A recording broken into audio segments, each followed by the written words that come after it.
Sit Down Zumock podcast, free episode week. All this week I'm dropping free episodes. My thank you, my Christmas present, my Kwanzaa gift, Hanukkah gift. Happy New Year's to you. Thank you for your continued support with the little podcast that could. And we will continue into 2022 where we're going to take this thing to the next level. As the previous podcast I had mentioned, I am buckling down, focusing on three things only, obsessively. That is mental health, physical health, and content and podcast. So if you sign up to the Patreon for as little as $3, you're going to be getting extra content. And what's going to happen is I'm going to be giving out free episodes every other week because I want to give more rewards to the people that support me on the Patreon, but I'll still put them out on Spotify, Pandora, iTunes, wherever you listen to the podcast every other week. But every other week on Patreon, there'll be, every week on Patreon, you'll get the episodes. And I'll release in one video per month on my YouTube channel. And go hit subscribe on that, youtube.com/sitdownzumock. You got it. And exclusively right now, hot off the presses, I recorded a Patreon-only podcast. And the subject is Kevin Brennan, my former podcast partner. I actually respond to all his lies, and I'm talking blatant lies. Not even like bending the truth or exaggerating, just lies. And I scorched the earth. It's on Patreon right now. I've had enough. I know a lot of people can get manipulated, and he's very good at manipulation and controlling the narrative. But I tell it how it is. And if he's pissed off about what I said, he's going to be really pissed off what I say in this one. So go check it out, patreon.com/sitdownzumock. I would promote Silk City, but they're no longer a sponsor, so do not use my promo code anymore. It's gone. All right, again, like free episode week. I'm putting this one out. Hope you enjoy the episode. Again, thank you for the support. We'll talk to you soon. Oh, by the way, I'm at Side Splitters with Brent Ernst this weekend. If you're in the Tampa area, come down, see me with Brent Ernst from Cobra Kai. That's dropping on New Year's Eve. So we'll be dropping Cobra Kai the week I'm working with him. He's a LaRusso. How cool is that? That's a wrap.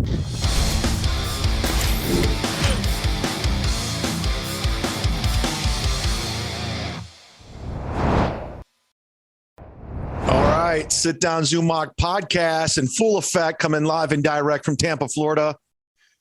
Dalton, how are you? I'm doing good, man. How's Florida? Fucking love it.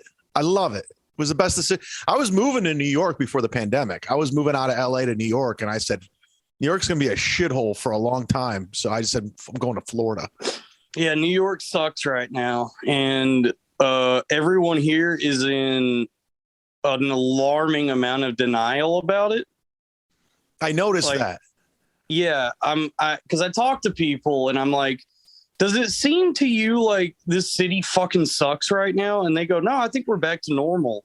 And I'm like, what are you talking about? This doesn't feel okay.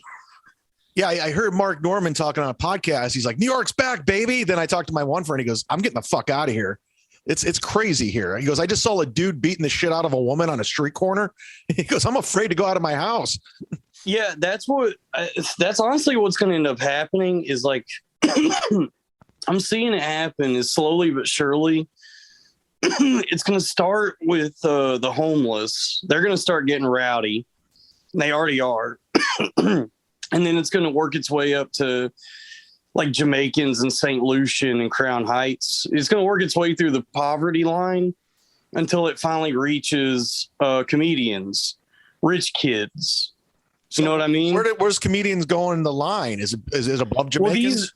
comedians in New York are all rich kids, so they're not gonna feel it until it's at the wolves are at the door. You know what I mean? Like, Yeah. we see the videos, and I've been privy in real life to homeless people getting, they're starting to get crazier. And I'm like, it's only a matter of time before all these rich kid comics are like, oh, New York actually sucks, I'm leaving. And they're going to get the fuck out. Maybe. I don't know, because a lot of people seem to stick around in spite of the fact that they're having no fun. Yeah. So when did you move to New York? You're from Texas, right? Dude, I thrive in this environment. I moved here 4 years ago, sight unseen, from Texas. I had never visited. I grew up in the middle of nowhere. And so just being out here, I was just the whole time I've been like, man, this is cool. I'm not used to buildings. How did you get a place? How'd you navigate if you just came in?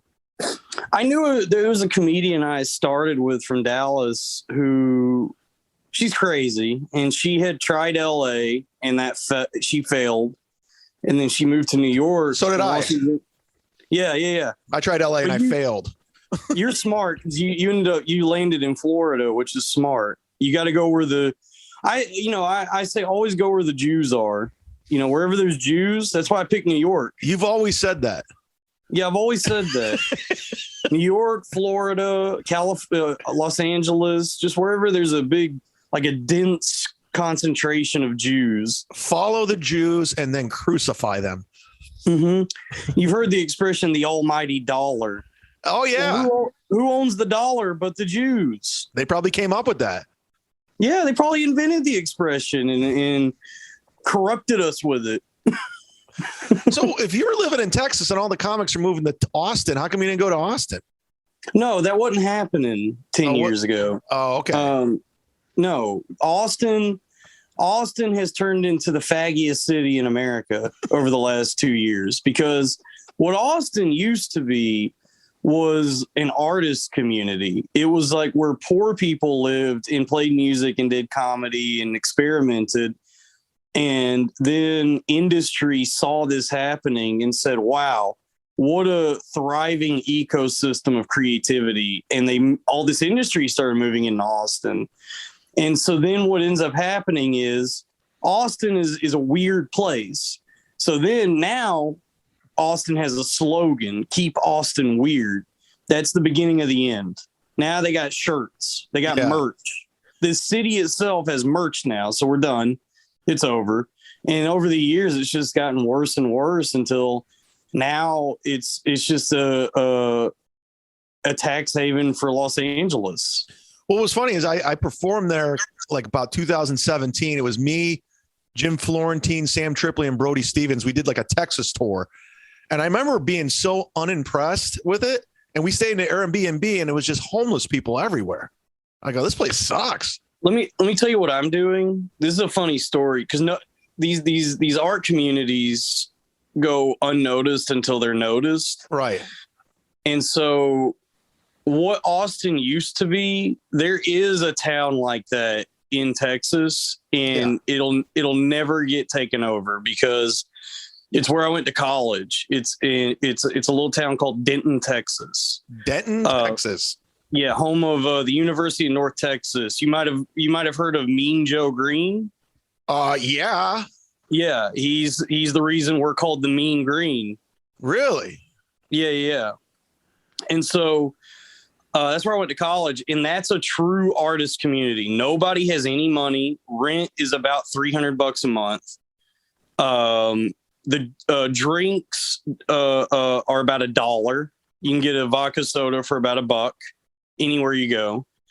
And it's where I started comedy. And so I was doing comedy alongside musicians and painters and poets. It was like a Renaissance town. I'm very grateful I got to experience this place. And so what I'm doing, so here's what happened here, because somebody tried to make this place into Austin, like the industrial cultural industry that is Austin. Right.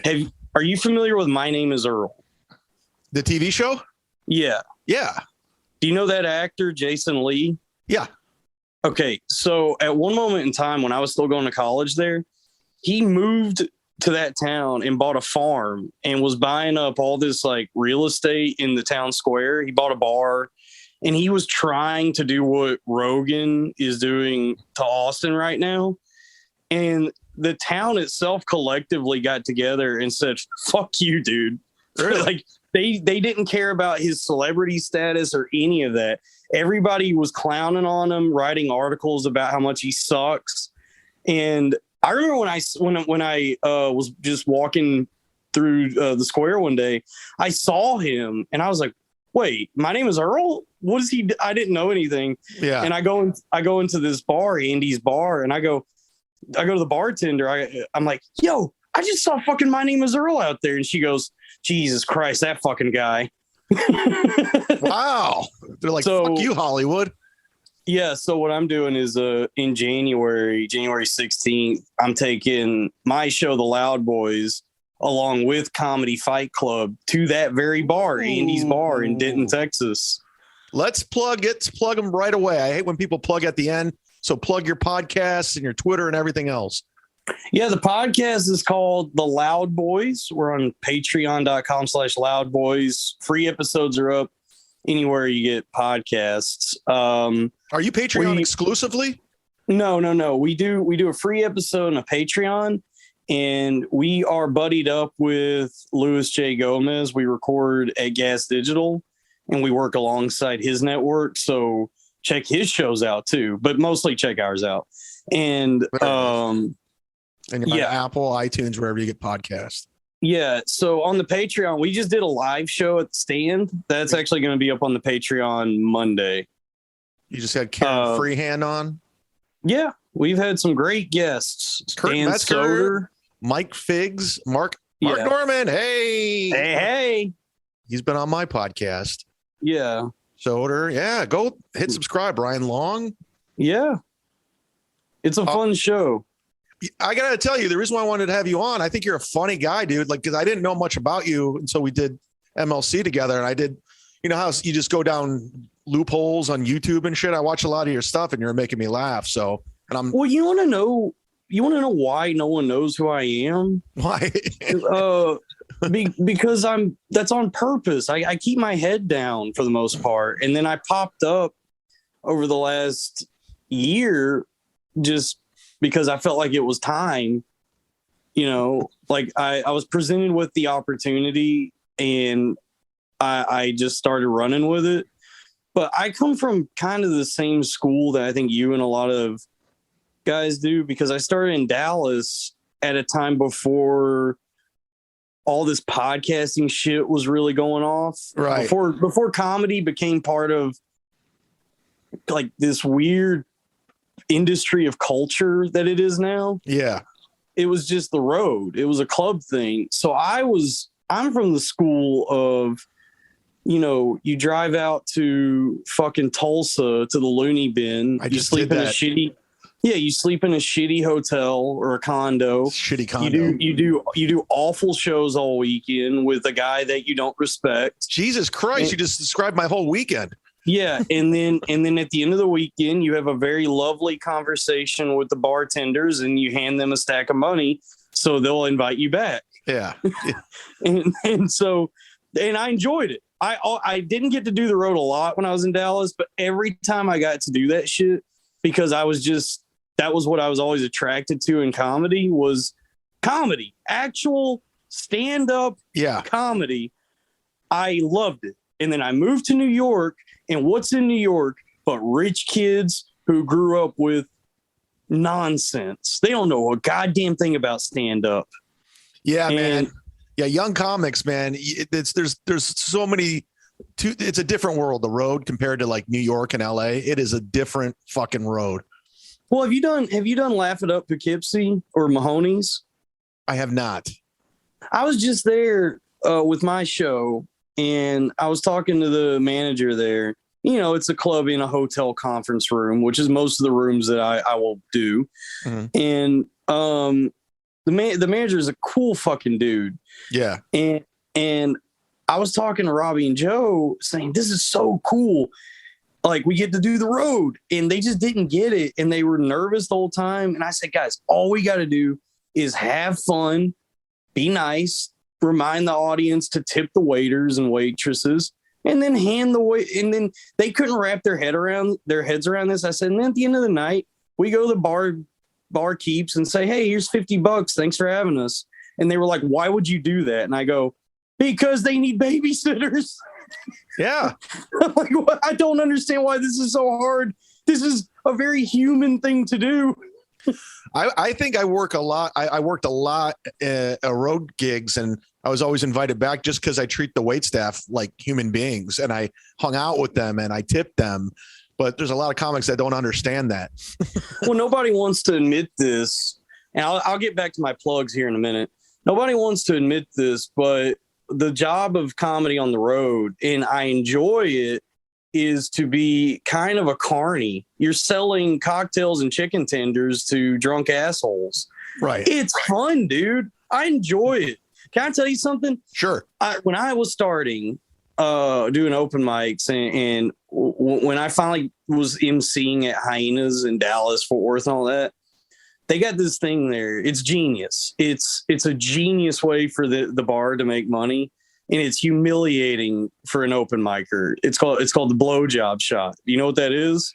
Yeah, they did it in Oklahoma actually when I was just there. Yeah. Where they have this shot of liquor that's like $20, and then the comic has to bring the person up and embarrass them. Yeah, and be like, "All right, Samantha, this is the blowjob shot," and the audience is like, "Oh, this whore." Yeah, and then she has to drink it with her arms behind her back, and the audience applauds, and the waitresses just make $20 on a shot of nothing. Yeah, and so I was telling the manager at Poughkeepsie about this, and he goes, "What are you talking about?" And I go, "Buddy, I'm about to blow your dick off this weekend. I'm going to sell one of these things and show you what this is."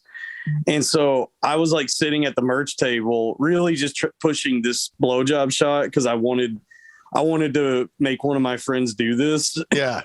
And I ended up selling one. I sold it for $10. So it was a $10 shot of eggnog and Jameson that we decided on. And I had my buddy Justin Lanza bring the lady up that it was for, this little practical joke. Yeah. And it's so nice if you're going up last, if you've written nothing, to have that little buffer there to get the audience loosened up. Yeah. To have this moment where they go, "What the fuck is this?" And then I go up and I'm like, "Oh yeah, give it up for that. I am a professional for sure." But also the bartenders were like, "That's awesome. That's money." That's great. Good for you. Actually, when I was just in Oklahoma, I thought about you because last time we did a podcast, you brought up Bronze, the hamburger place. Brahms. And I ate there because I was like, all right, I remember this. And I ate the good burger. Pretty fucking good burger. Good burger. Yeah. Did you get any ice cream? I didn't get the ice cream. I just got a burger and fries, man. But it was good. Chad, I got to tell you something. This is going to sound crazy. You know what's really good at Brahms? What? And you ask anybody in Texas and Oklahoma, they'll vouch for this. Their milk. Well, yeah, they have the milk in there. It's like a little dairy mart. It's like a little it's a dairy market, but I'm telling you, dude, that milk might as well be a milkshake. It's really crazy how good that milk is. Okay. Next time you're at Brahms, get you a gallon of milk, dude. All right. Take it back to the comedy condo. Yeah, take it back to the condo. Have you a glass of milk at the end of the night.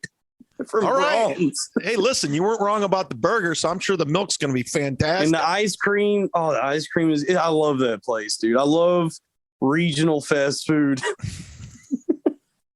I'm trash, man. That was all there was to do in my hometown was go to a fast food restaurant. No, that's good. I mean, you're humble. You come from a good background. You got good roots. Yeah. It's hard to find humble people in this fucking business. Well, I grew up in a very religious Southern town, and I was raised by a family of soldiers and killers. So I just have programming in me. I'm not allowed to ever believe in myself. Oh, so you have to just I was raised to take orders and die for my country, and I'm doing comedy right now. I come from a family. My grandfather was in World War II. My dad served in Vietnam. So I'm the only person pretty much that didn't serve. Yeah, I mean, I don't know what it was like in your house, but my dad is severely traumatized. And my dad left me before I was born. So yeah, you're so lucky. Yeah.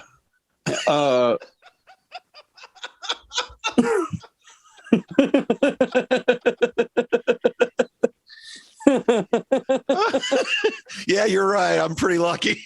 Well, because my dad not only is he a veteran, but when he was a civilian, when he was raising me, his day job was he was a prison guard.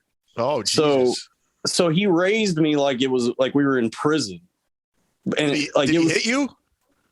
A few times, yeah. Wow. Him and my mom, belt.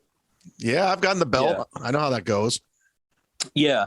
Their only regret is they didn't hit me more. And Chad, not joking about that. My mom regularly tells me that.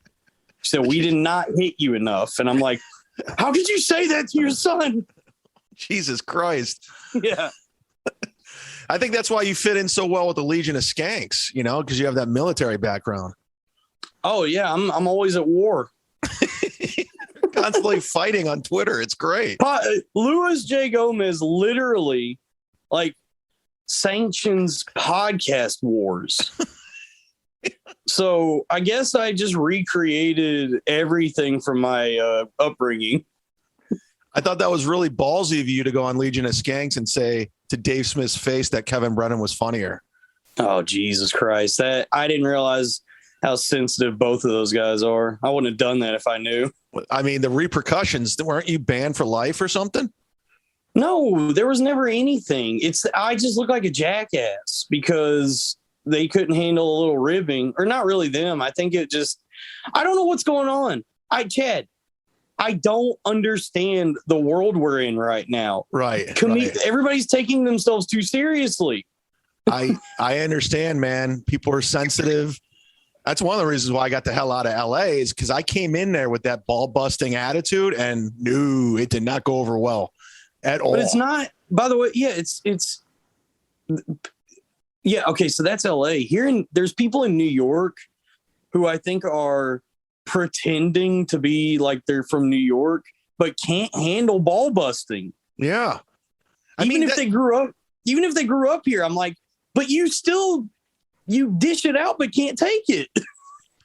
Well, even like in these new comics, and I mean, everyone they grew up watching and admiring was the Patrice, the Jim Norton, the Colin Quinn, the Rich Voss, the Tough Crowd, where they were just constantly shitting on each other. And then they get into the scene, they get passed by this other, they're like, let's play nice. We're nice people. Yeah. And you want to know how I know Rich Voss is like an actual genuine person. Like, even though he acts the way he does, just like little moments, like the way their actions. Yeah, no, I like Rich. And I'm just saying, like, people think he's a dick, and they think that he's doing like a character or something. But I can tell that he's just a genuine guy because I've had like open and honest conversations with him the few times I've talked to him about sobriety. Yeah. But also when we were at Skankfest, I talked to him about merch every now and then, and the joke is he's always like, what is an MC doing with merch? Yeah. And I'm like, hey, Rich, it's so much worse. I don't even MC, dude. I wish I could MC. Yeah, he's got his little stock lines like I just worked with him in Port Charlotte like a couple months ago, and I've known him forever. And he's like, oh, you're middling for me. Go get me some coffee. I'm like, yeah, I've heard that, Rich. You've been using it for 15 years. It's funny. Yeah, I love it. I think it's funny too, but I just it's so Jewish. Yeah. It's so Jewish. Yeah. But at Skankfest, and this is where I fell in love with Rich. I was so excited to show him this poster I made for our show. Right. Because I put a lot of work into it. And I was like, Rich, check this out. Look at what I made. And I hand it to him. And without missing a beat, he just turns around and throws it in the trash. That's an old school. And he just goes, fuck off. That's an old school thing. That's the shit they used to do. And it's so endearing to me. And Robbie loved it because he thinks it makes me look like a beta. Yeah. And I'm like, no, this is camaraderie. This is like what soldiers do. Yeah. No, it's true. It's like, I love when those guys rip on me. I think it's hilarious. No one's laughing harder than me. I was one time with Bobby Kelly and somebody else, and they were just shitting all over me. And I was crying laughing. I go, this is hilarious. I was never once offended or upset or sad. I go, yeah, it's great. Yeah, because they're comedians and they're good at making you understand that it's not real. Right. And then there's a lot of people who ball bust who are just mean. Yeah. And I know that they're joking, but also I'm like, can you just give me some reassurance that you're joking? A wink, like, a grin. Yeah. Like I deal with that a lot with Lewis. Like it's, this kayfabe shit, this wrestling shit. I'm just always like, I just need a little more of a nod to be like, this is a bit. We're doing a bit. Yeah. I think if I would have went to New York, I probably would have been hanging around you guys a lot. I could see myself. I know Lewis. I don't know him well. We've met, talked, but I have a feeling I would gravitate towards him because his style is kind of like I like what he does. Well, he is a real fucking businessman and community builder. Yeah. He catches a lot of flack, but I think it's because people are stupid and don't pay attention. Yeah. Because what he's done out here, you and I have met club owners and they're dickheads. Sure. And so he's building a community, much like a comedy club, and he's not a dickhead. He's a dickhead, but he's an actual like good person. Yeah. Yeah. No. You could tell. I could tell through all the shtick that there's a good dude there who's looking out. And yeah. He cares too. He cares. He pushes himself too hard. He's got so many irons in the fire that he's just anxious all the time. Yeah. So I don't know when he's going to calm down, but I'm looking at the work on his plate and all he's doing. And I'm like, oh, this guy like is working hard to support people. Yeah. And they misinterpret what he's doing because they're so self-involved. They don't understand business. Yeah. Cause I've worked in sales. I've worked with a lot of Lewis's. I've read the 48 Laws of Power that he preaches. I've hung out with felons. What's the 48 Laws of Power? It is a book that teaches you how to be a sociopath. Okay. It teaches you how to understand empathy and then use it to sell things to people. There's a lot of value in it, but where it's dangerous have you seen American Psycho? Of course. You can walk away from that book just becoming Patrick Bateman. And you chopping people up to Huey Lewis songs? No, not like that, but just becoming a guy who never thinks about the means that he's using to get to his ends. That's just it's just business. Everything is business. And you don't see that it's like affecting people emotionally, I bet Bert Kreischer read this book. A lot of people have read it, and it's valuable. When I worked in sales, I think there's a lot of value to it, but it can get intense if you're in sales mode 24/7, because then people start to view your the relationship they have with you as like business, like they're business partners rather than friends. I guarantee Chrissy Mayer and Frank read this together.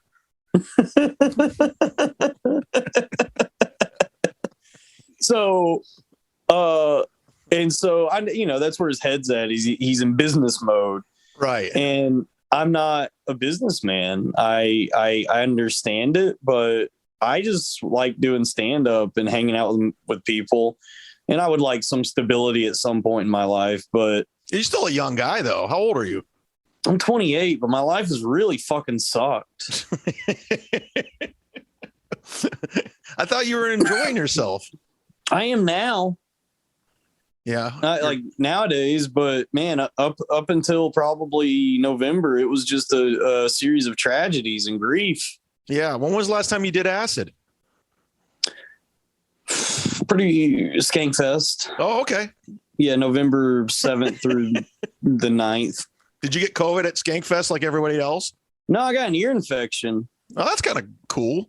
Yeah, me, Mike Racine, and Karen Margolis all had ear infections. That's interesting.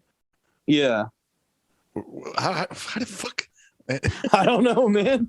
I think it's because our immune systems got weakened by wearing masks for 2 years that were getting children's illnesses. Yeah, because now everyone forgot about all the other illnesses. We're all just focused on that one.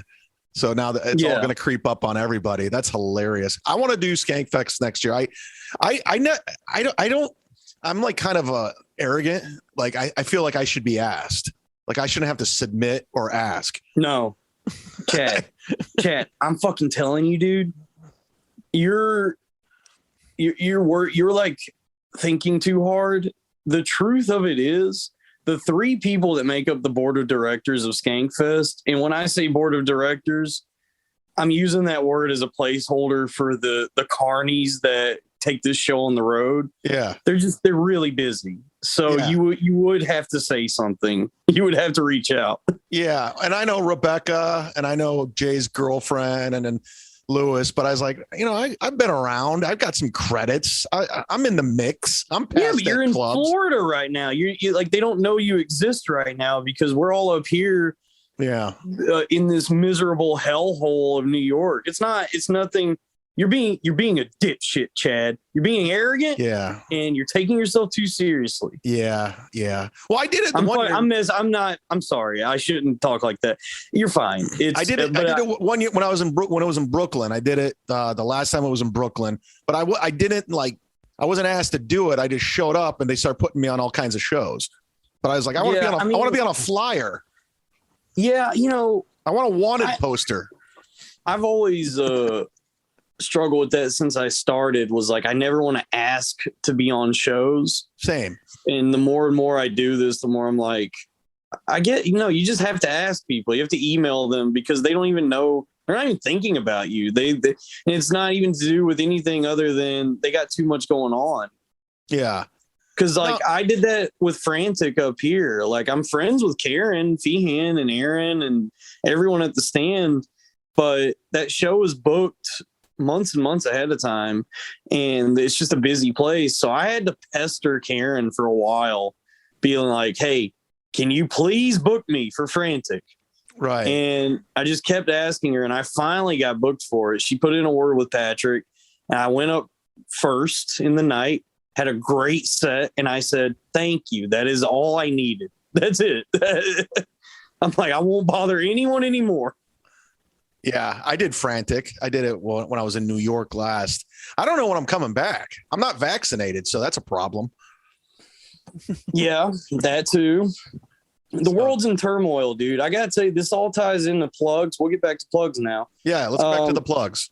I am exploring new technologies, new things in the world. You're on Grindr? And so, yeah, I'm having homosexual sex sodomy with men. No, do you remember Clubhouse? Yeah. Yes. Clubhouse was like a three-way phone. I didn't understand it. Me neither. It was like it's this weird thing that just existed where it was like a phone call, but for yuppies. I don't know. But on Twitter now has this thing called Spaces, Twitter Spaces, that they started a few months ago. And and I was just laying in bed at like 4 a.m, tripping on acid one night. And I was on Twitter and I saw this purple bar at the top of the screen. I was like, what the fuck is this?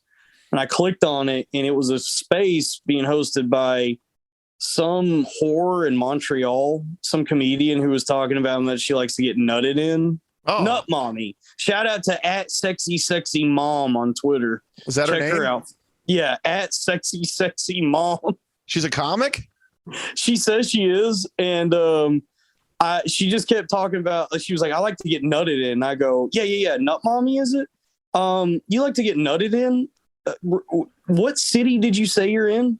Oh my God. And I just kept fucking with her like that, like hinting that I wanted to fuck her. Oh, that's and great. She eventually got frustrated, but everyone else in there was laughing. And I go, all right, listen to my podcast, loudboys.com/Patreon. Bye. And then I just started my own space and had a chat with people. And I just kept doing it. I've been calling it the Spaces Tapes. Oh. And I do it like an Art Bell style call-in show. Remember Art Bell?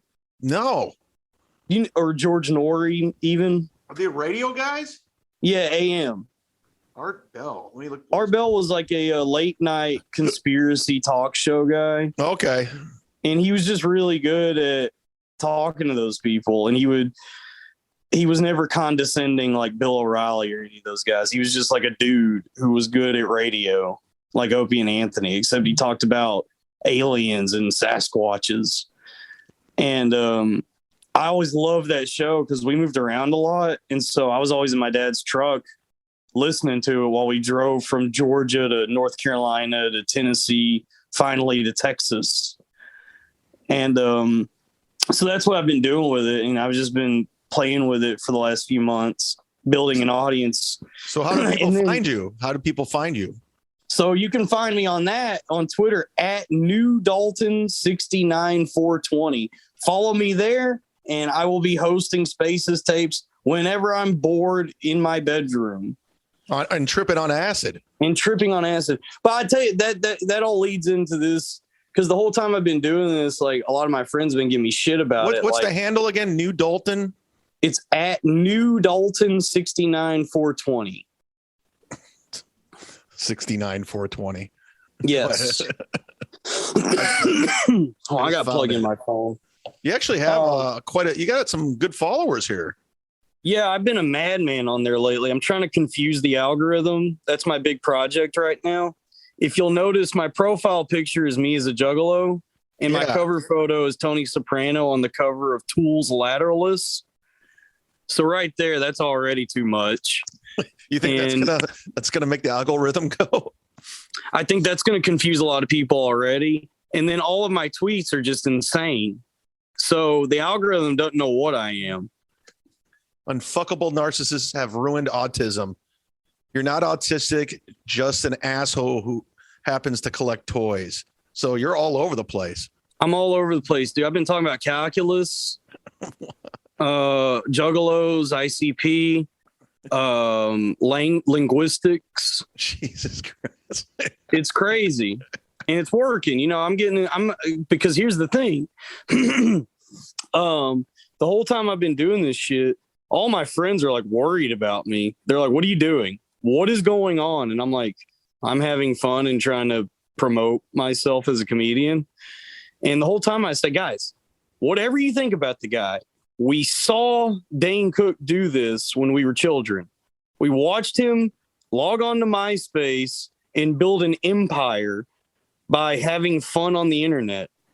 And so I eventually, by using Twitter Spaces, found a room that Dane Cook was hosting and jumped in and talked to him for like 20 minutes.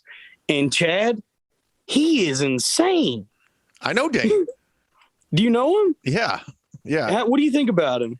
He's always been cool to me. Even when he was at playing the stadiums, always cool. I mean, when I say insane, I mean in the way of like Gary V or Tony Robbins. Do you know what I mean? Like he's very passionate. Like, yeah, he's so intense and so like, it's like, damn, dude. I feel like I'm at I'm walking on coals while you guide me. Yeah, but also, there's a lot of ego in that kind of thing too. Sure, so that's where I'm like, you know, I don't know. Celebrity and fame is so weird to me. I can tell he's a good dude, but it's just his whole story is fucking crazy. It is pretty insane. But I'll tell you, this is a funny Dane story to piggyback his intensity. I was at the Hollywood Improv doing a show. We were on the same show, and we're in the hallway. You ever been at the Hollywood Improv before? and Melrose? No, I'm country boy. I've never been anywhere. Oh, okay. It's a hallway, and I knew Dane was a big Star Wars fan, and the movie Rogue One just came out. It was like a spinoff of Star Wars. Well, it was like a prequel to Star Wars, and I thought it was pretty good. And I knew Star Wars fans liked it because they. So I went up to Dane. I go, okay, well, I'll talk, because I always try to, like, if I see a guy like Dane, I want to know, like, what's my in with him. I go, I could bring up Rogue One. I just saw it. So I walked over to Dane. I go, Dane, what'd you think of Star Wars? And he was like in the middle of a conversation. He turns to me. It goes Rogue One, Empire Strikes Back, Star Wars in that order. And he turned away. I was like, Jesus Christ. It was like super. You know what's funny is my mind is like that. Yeah. Like if someone asks me a question like that, I've immediately got a very passionate, opinionated response. Yeah. But I try to dole it out in a better way. Yeah. I try to not just go, ah! I'm like, oh yeah, here, let's talk about Star Wars. I'll tell you, let's sit down and really go over it. Yeah, I don't just explode and I'm like, yeah, Star Wars. He came at me like he's been being asked that all day long, and he just wanted to get it out of the way. He was prepared, ready to go, and then he went back to what he was doing. I was like, yeah, damn. it's not that. What it probably is that he is just used to so many superficial conversations with people, like a lot of people asking him nonsense that he doesn't care about. Yeah. And I bet you what was happening in that moment is he was having that kind of conversation with whoever he was talking to. And then you came in and said something about Star Wars, and he took the time to, in that moment, explode and go, I love Star Wars, and then get back to this horse shit he was talking to, whatever this person was. And the other time I talked to him was at the Comedy Store, and we were in the back room. And what is the thing where you put like water up your ass? What's that called? Enema, yeah. Or colonics or colonic. Colonic, that's what it is. I go, I just talked to him about, I go, I saw you at the gym today. He goes, yeah, I've been working out a lot since my colonic. And I go, oh, okay, well, good. I was like, that's you do good. That's a good impression of him. Is it really? That was the way you enunciated colonic was very Dane. Yeah, he likes to enunciate words. Oh, yeah, he fancies himself a wordsmith. Yeah. he was always cool. Even when people were all shitting on him and stuff, I was like, I don't hate the guy. I mean, I don't hate him, no. I talked to him on Twitter Spaces at New Dalton 69420. Also follow my friend Dane Cook. I talked to him on there. And I could tell he's a lot like me, where he's like very curious and well-read and tries to keep his finger on the pulse. But he's also just living such an insane life. I only know about that whole shit with his brother based on what I've heard in media. But something like that. And then his parents died in the same year from cancer. The same year. Yeah. And I gotta tell you, man, like, I'm estranged from my brother for very different reasons. Same. I have a half brother I'm estranged from. My half brother, yeah. And for whatever reason, when you have that sort of disconnect in your family and that longing to just kind of know to be with your family, but it just can't happen. Right. Something I don't know that does, because I don't know the guy. Like, it's so weird that I just have this brother out there and these nieces and nephews that I'll just never have a relationship with. So I can't imagine what that's like when that guy is also the person that stole all of your money. Yeah. Well, I have a half brother. He has a son. I'm an uncle. I never met the kid. And he pretty much, when my parents died, took the house. He forged the will. He got everything. And he kind of stole everything from me. So I can relate. It's crazy, dude. Yeah, no, I'll never speak to him again. I'll never speak to him again. That's what's weird. Yeah, which is good for you, man. Like, yeah, like my dad leaving. That was good for me too. That was also good. To be honest with you, it might be because, my dad is the kind of person that would stick around, but he's so distant in his head because of like his own shit that he raised me like a soldier. And that's what happened to my brother, my half brother. just became another soldier. This guy's a motherfucker. He was infantry in the army, and then he said, "No, this is for pussies," and he did all this crazy training, psychological torture shit to become a sniper and a paratrooper, jumping out of planes to go snipe Al Qaeda or whatever. And so he's got bodies not just from infantry, but sniping, Chris Kyle shit. Yeah.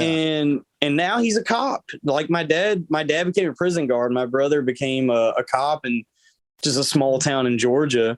And it's so weird, man. It's so weird to see this guy I've never talked to, I haven't spoken to him in probably 11, 12 years. It's so weird to see that he turned out exactly like my dad. And yeah. I became a dipshit. Yeah. Well, my half brother became a clone of my stepfather, just an asshole, complete dick, abusive. So I get that. I can relate.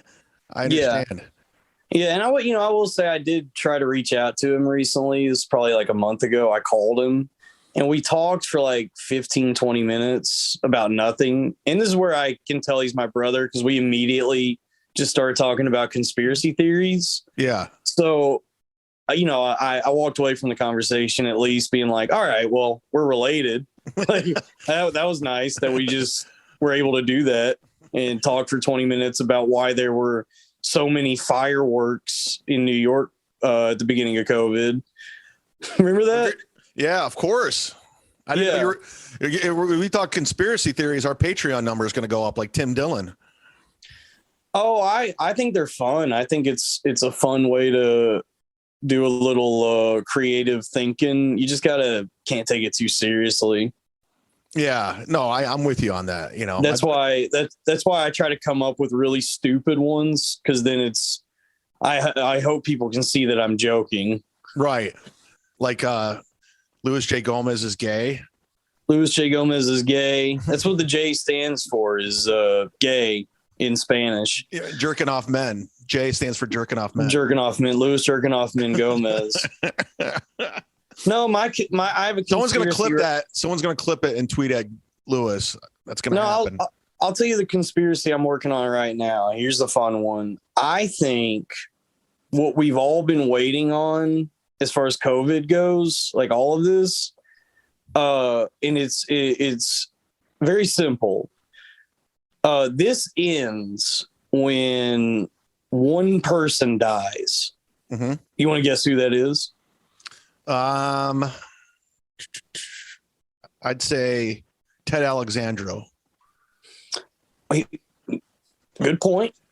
No, I'm saying it might be that we're just waiting on Rupert Murdoch to die. Really? Yeah. And here's the fun conspiracy.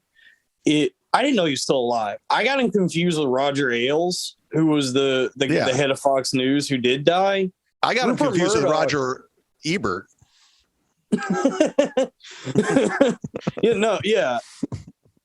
No, Rupert Murdoch just owns so much of the media. He has a monopoly on media. He owns all these different news corporations. And so he effectively owns the media. He's 90 years old. He's 90 years old, and he's been raising his children as his business partners. His net worth is $21 billion. Shit. Yep. Yeah. He's been raising his children as his business partners rather than his children. And so I think what's happening now, and I'm basing all of this from the show Succession, but I think what's happening now is he's on his way out. He's 90. And what happens anytime, if you look at the Plantagenets, ancient medieval England, Game of Thrones, anytime there's the potential for a power vacuum, there is chaos. By the way, if you Google Rupert Murdoch, all the news articles is him buying shit. He just bought a Montana ranch. That's what he does. Dude, it's so stupid how simple it is. He's just a hoarder. He's Scrooge McDuck, and it's fucking with our lives. Yeah, he buys everything. Yeah, he's buying everything. And what's happening is is he's about to die, and so he needed a way to create this chaos to shake things up, because what he owns is legacy media. He's never gotten his hands in tech in any real way. And so now that he's on his way out, he created this insane scenario where the entire internet and social media, all this shit that he doesn't have a part of, lost all meaning. We're all at each other's throats. We're all fighting all the time. Twitter's a hellscape. Like, no, it's all crazy. And now what's going to happen is now the Murdochs can have a place on the internet. Now they can own a piece of the internet finally. And so now he's going to die, and either James or Lachlan Murdoch is going to be the one that determines what our future looks like. Now, this is your conspiracy theory? This is my conspiracy. This is just a grain of salt, but I'm telling you, man, because if you look at the influence our media just has on our overall psyche, and then you look at who Rupert Murdoch is, the control he's had over the media for the last 50 years, 40, 50 years, maybe, wouldn't it stand to reason that if he's dying and there's this power vacuum that's being created by his death, like it's like we need a successor for the throne, sure. Shakespeare, wouldn't it stand to reason that everything would kind of get thrown into turmoil if this is the king of the media, if you think of it that way? Where does Bill Gates fit in? Bill Gates is another oligarch. He's different. I'm just saying, like, as far as this mass hysteria and panic, by the way, they definitely work together. I'm just saying that what causes the panic to die down, what gets everybody to calm down, finally, is when Rupert Murdoch dies. I'm buying into this. It sounds good to me. But then what'll happen is it's not like everything gets fixed right away, because these people like James and Lachlan Murdoch, they live in ivory towers. They live in these celestial cities where they have no understanding of the world at all. They just understand quarterly numbers and spreadsheets and business. So when it comes to shit like this, they're just looking at projections and going, all right, so dad's going to die. So what's our strategy moving forward? We have to reintegrate Donald Trump into media, get him to become a figure again so people can get excited, do a little wrestling. And then what we're going to do is start pushing for actual reform of all these things that we've been saying we're going to do, but still haven't done. Because what we're actually waiting to happen is for Rupert Murdoch to die. I mean, you know what? As I get older and I see the hypocrisy and the bullshit from people, I believe more and more and more that people like influencers, guys like Rupert Murdoch, Bill Gates, they're the biggest pieces of shit, and they're calling the shots. So Chad, it's so much worse than that. It's so much more disturbing than it would be comforting if they were actually pieces of shit. It's that they're indifferent. Yeah. It's like they only see the world in terms of like profit. Yeah. And really the horror that happens in the world is just part of the, quarterly budget. You know what I mean? It's like, yeah, it's just statistics and numbers, and they don't. Yeah, there's no. If they were actually a villain, it would create like a narrative. It would be romantic, but they're not. They exist in the shadows. They wheel and deal behind closed doors, so you can never get a grip on what's actually happening. And then they create these villains.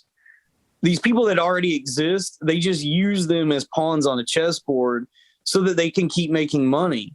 It's like that's what Trump was. Trump was always that guy. He was always just this bombastic, just hoorah rah, anything for ratings kind of guy.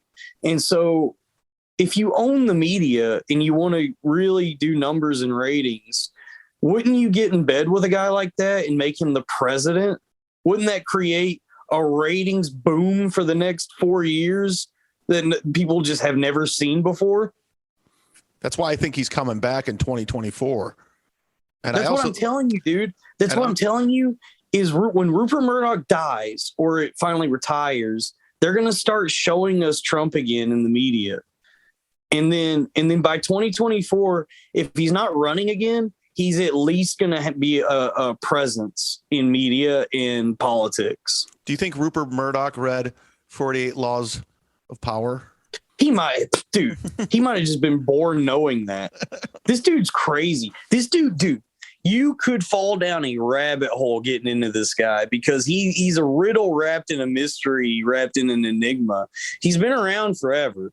He's from Australia, and whatever he did over there, he got ran out of the country. He did something over there that pissed off the entire country. He's like Eddie Ift. Go ahead. He's had beef with the country his whole life. And by the way, this ties into the conspiracy. Doesn't it seem odd to you that the country that kicked him out and never accepted him is now the one that's like a fucking police state right now? Interesting. Conspiracy theory. You should get him on Loud Boys. Rupert Murdoch? Yeah. No, you know what I'm actually trying to do? I want to, because I think this is also part of Murdoch's strategy. Have you noticed that Greg Gutfeld has the #1 late night show on TV? Yeah. I just want to write for Gutfeld, dude. Get me in that writer's room. I want to write for the #1 late night show on TV. Oh, my buddy Jim Florentine does that show a lot, and he goes, well, then tell him I'm sorry because I scared the shit out of him at Skankfest. Oh, you did, dude? I was tripping hard on mushrooms, and I was just going up to all these different people outside, like audience, and being very mushroomy, and just putting my hand on them and going, "Hey, thank you so much for being here. I love you." And then walking away. And it was like some people were smitten and others would laugh. It was just funny. It was just a fun thing I was doing. And then I went in the green room and saw Jim Florentine, and I did that to him, and he goes, "What?" And I go, nothing, man. I'm just thinking. And he goes, "What?" And I said, I'm sorry. Okay, I'm sorry. And then I ran away. Yeah, that's yeah. If he knows you were on mushrooms, he'll be like, "Oh, okay, I get it." Yeah, I was tripping so hard. Well, I'm sure it's fine. It's fine. No, it's fine. I know it's fine. He doesn't know who I am, by the way. He just had an encounter with a chubby kid in the green room. So you don't actually have to say anything to him. He did tell me a lot of people were fucked up at Skankfest. He did. Yeah, I'm sure he's very understanding. Yeah. But if you do want to put in a good word for me to write for Gutfeld, I'm very conservative, and yes. I believe in what Fox News is doing, and I love comedy. Yeah. Okay. No, I'm all in. I'll hook that up. No problem. I'll get you a job. Give me a job at Gutfeld, Chad. You're my link to Gutfeld. And you know what I'll do? I'll buy you a gallon of milk from Brahms. Look at that. That's how you put a bow on a show, guys. That's how you deal. That's what we call the art of the deal. Art of the deal. Trump. That's a bow. That is a callback. Again, Dylan, where can people find you? Well, first off, my name is Dalton. Dalton. Having me. Dalton, I know it's Dalton. I'm looking at a photo of Bob Dylan. So. Oh, well, then thank you. Yeah. Yeah, you can find me on Twitter at newdalton69420. I'm on Instagram at saltydalty69420. Salty. And then my podcast is called The Loud Boys, iTunes, YouTube, Patreon. And then Patreon is where the premiums are. Patreon.com/loudboys. We're gonna have our live show there Monday. It'll be up. And then we got some live dates in January 14th. We're going to be at the Creek in the Cave in Austin. January 15th, we're going to be at Hyenas in Fort Worth over there on Commerce Street, Sundance Square. And then January 16th, we're going to be at Andy's Bar in Denton, Texas. Yeah. Comedy Fight Club. Aren't you going to have Jason Lee on? Jason Lee will be there. with the Chipmunks. Oh yeah, he was in that movie too, right? Yeah. Oh god. Yeah. And and then on the 13th, this will be just me, part of a showcase. I'm going to be at the Addison Improv. Shout out Pang Dang.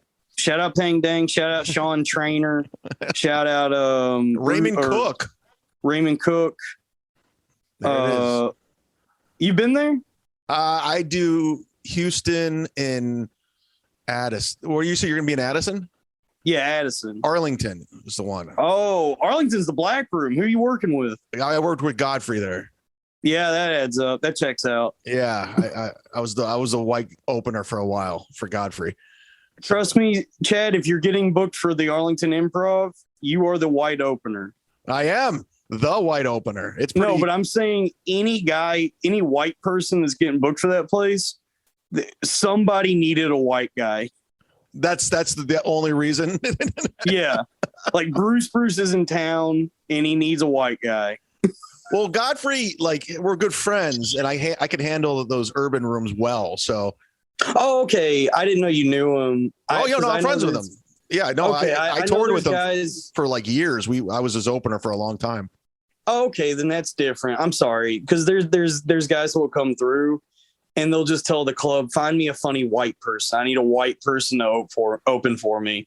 Because they want to do that where it's like, man, can you believe this white? Aren't you guys must be pretty bored after that horse shit. Yeah, they want to make fun of you. Yeah, it's a layup.